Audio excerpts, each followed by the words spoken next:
heard of a flying bird?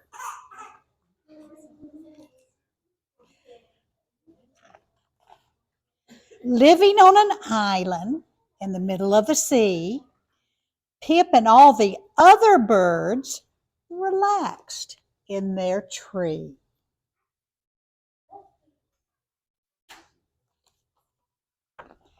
Her flock stayed on the ground. They never thought to fly.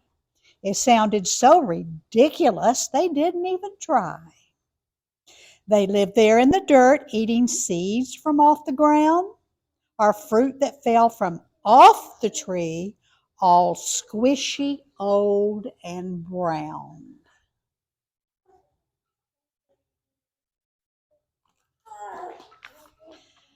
Island life was simple, and she lived a life of ease. Yet Pip still yearned for something more than life beneath the trees.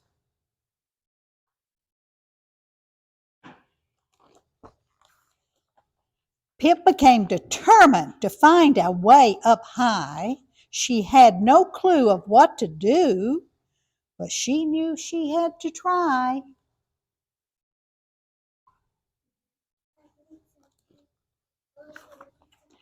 Pip started with the basics, something never tried before, and aiming for a piece of fruit, she jumped up off the floor. Sadly, this was not enough. She missed it by a mile. The others chirped and laughed at her and taunted with a smile. Who ever heard of jumping birds that leap and bound around? There's no such thing as jumping birds who won't stay on the ground.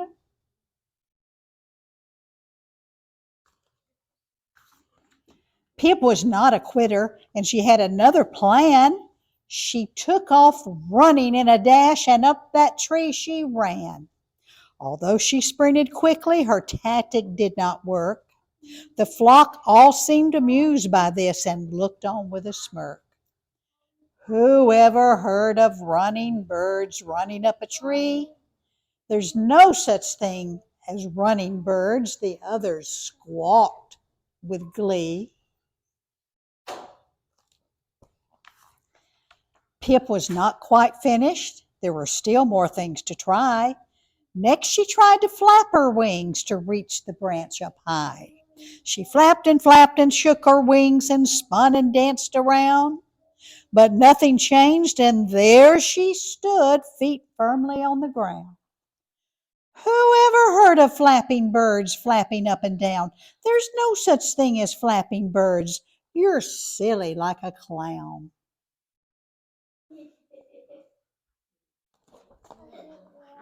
Poor Pip. Pip had even more ideas. She tried to do them all, but every single thing she tried just ended in a fall.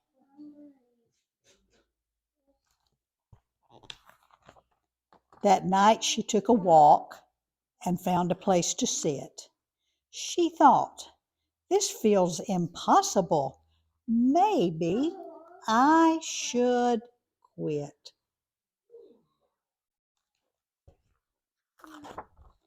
While sitting there alone, a firefly flew by. Pip was just amazed to see a bug could fly so high. A feeling then came over her. She had to try once more. She knew it did not matter that no bird had flown before.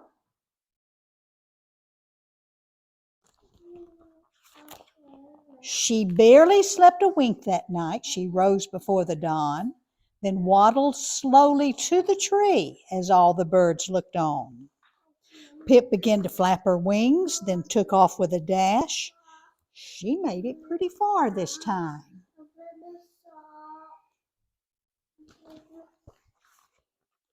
but landed with a crash.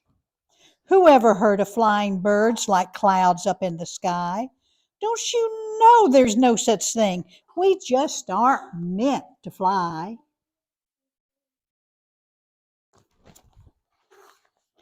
She thought of all her failures and she thought of all she'd learned. She looked at all the lumps and bumps and bruises that she'd earned. She stood back up and dusted off. A tear was in her eye. She clenched her beak and Pip resolved to give it one more try. She focused on the fruit above and breathed in long and deep. She spread her feathered wings and ran, then took a giant leap.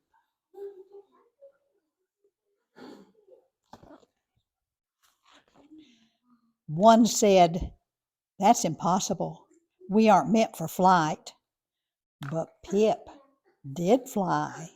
She reached the fruit and took a juicy bite. One by one, Pip took each bird and showed them how to fly. No longer stuck down on the ground. Their home was now where? In the sky. The end.